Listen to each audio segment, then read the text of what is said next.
बिस्मिल्लाहिर्रहमानिर्रहीम। आज की वीडियो में हम एरोहेड वाइन प्लांट को प्रोपेगेट करने जा रहे हैं एक प्लांट से दूसरे प्लांट में। ये मदर प्लांट है। मदर प्लांट से हम डिवाइड करेंगे इस प्लांट को नए प्लांट में। मैं आपको दिखाता हूँ कि ये मदर प्लांट जो है ये ग्रो करके बहुत बड़ा हो गया था। ये देखें, इस जगह से जो है वो इसकी स्टेम बहुत बड़ी हो गई थी, काफी इसकी लेंथ बड़ी हो गई थी। और जो इसकी बड़ी स्टेम थी ये वाली, ये बहुत बड़ी हो गई थी। इसके ऊपर वेट भी बहुत ज्यादा हो गया था। ये आप देखें कि ये कितना ज्यादा ग्रो कर रहा है, कितने लीव्स हैं इसके ऊपर। इसका वेट काफी ज्यादा हो गया था जिसकी वजह से जो है ये स्टेबल नहीं थी, इसके ऊपर ये झुकना शुरू हो गई थी। तो मैंने इसे अलग कर लिया था। अभी जो है वो हम प्रोपगेट करेंगे इसको, जो है वो नए प्लांटर में लगाएंगे, नए गमले में लगाएंगे और एक प्लांट से हम काफी सारे प्लांट्स बनाएंगे।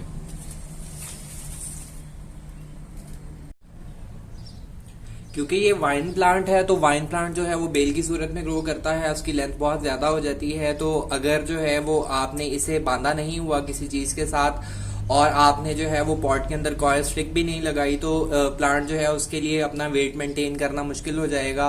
रूट्स जो है वो ग्रो करती हैं, रूट्स ग्रो करते करते जो है वो ये पॉट के अंदर जाना शुरू हो जाती हैं। ये देखें, ये सारी रूट्स हैं जो स्टेम्स के ऊपर से जो है वो नीचे की तरफ ग्रो करते हुए पॉट के अंदर गई हुई हैं।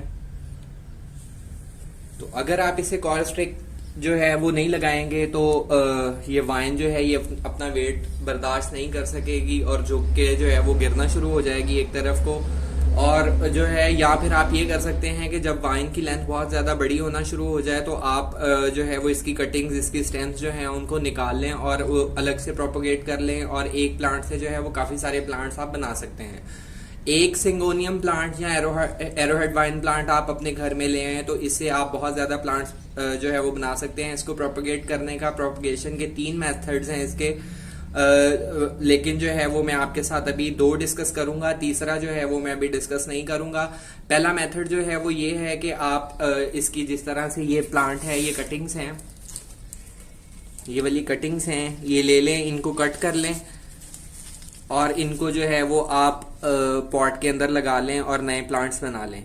दूसरा ये है कि आप इन कटिंग्स को पानी के अंदर लगा सकते हैं। पानी के अंदर जो है वो इनकी रूटिंग बहुत अच्छे से स्टार्ट हो जाती है। फिर आप इनको जो है वो चाहें तो मिट्टी में शिफ्ट कर लें, चाहें तो इनको पानी में रहने दें। लो लाइट प्लांट है, बहुत अच्छे से ग्रो करता है, इंडोर्स ट्रॉपिकल प्लांट है। मेक्सिको और वेस्ट इंडीज में जो है वो ये ज्यादा पाया जाता है। हमारे घरों में भी, हमारे रीजन में भी ये बहुत अच्छे से ग्रो कर सकता है। अभी हम इसकी कटिंग्स को अलग करने का तरीका देखते हैं कि किस तरह से हम इसकी कटिंग्स ले सकते हैं। ये कटिंग बड़े वाली जो है इसको आप ले लें।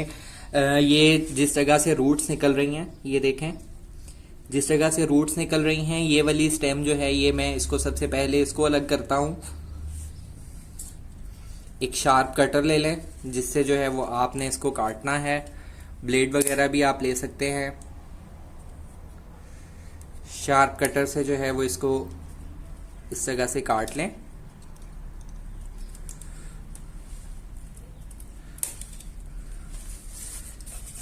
ये देखें, ये कटिंग जो है ये मैंने ले ली है। इसके साथ रूट्स भी हैं, इजीली हम इसको प्रोपेगेट कर सकते हैं।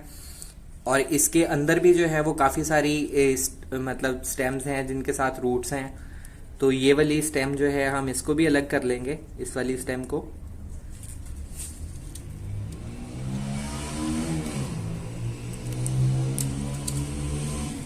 अगर कटिंग के साथ जो है वो रूट्स ना भी हों तो भी जो है वो आप इसकी कटिंग लगा सकते हैं। इसकी कटिंग्स जो हैं, ये कटिंग लगाने का मौसम है, बरसात का मौसम है, तो इसकी जो कटिंग्स हैं वो इजीली रूटिंग स्टार्ट कर देती हैं। आप इसको इसी तरह से प्रोपोगेट कर सकते हैं। नर्सरी में नॉर्मली इसी तरह से इन प्लांट्स को प्रोपोगेट किया जाता है।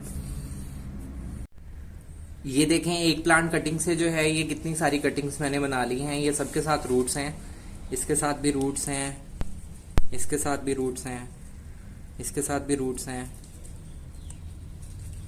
और अगर रूट्स ना भी हों कटिंग्स के साथ तो भी जो है वो इस मौसम में इसकी कटिंग्स जो हैं उनको इजीली लगाया जा सकता है। अभी जो है वो मैं एक कटिंग आपके साथ लगा के शेयर करता हूँ, बाकी कटिंग्स जो है वो मैं बाद में लगा लूंगा। आपने पॉटिंग मिक्स जो है वो लेना है, गार्डन सॉइल नॉर्मल जिसमें हम बालू मिट्टी जिसमें हम प्लांट्स ग्रो करते हैं वो आपने लेनी है। इस तरह से पॉट में फिल कर लें, उसको अच्छी तरह से मिक्स कर लें।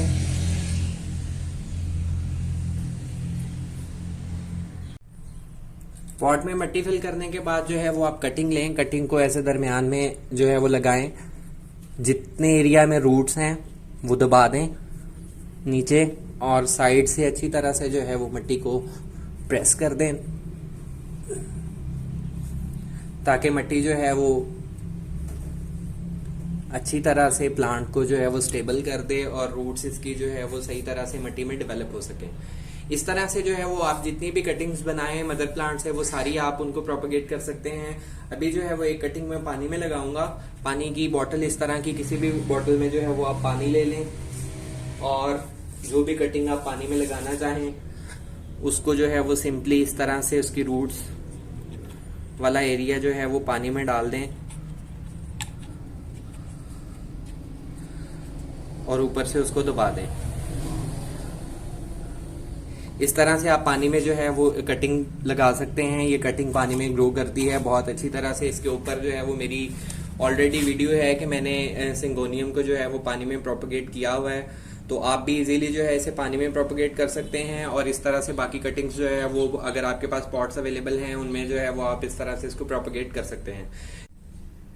अगर सॉइल ड्राई हो तो आप जो है वो पहले से सॉइल को गीला कर लें। अगर सॉइल को पहले गीला ना करें तो कटिंग लगाने के बाद आप जो है वो अच्छी तरह से अपनी कटिंग को पानी दे दें और उसके बाद आप दोबारा पानी तब देंगे जब जो है वो आपकी सॉइल बिल्कुल ड्राई हो जाएगी। कम से कम 3 से 4 दिन के बाद सॉइल ड्राई होने के बाद आप दोबारा जो है वो अपनी कटिंग को पानी दें। ज्यादा पानी अगर देंगे तो कटिंग जो है उसको फंगस भी लग सकती है और कटिंग जो है वो खराब भी हो सकती है। थी जो आज की वीडियो में मैंने आपसे शेयर करनी थी। नेक्स्ट वीडियो में किसी नई इन्फॉर्मेशन के साथ आपसे मुलाकात होगी। अगर आपको ये वीडियो अच्छी लगी है तो इस वीडियो को लाइक करें और मेरे चैनल को सब्सक्राइब करें। अल्लाह हाफिज।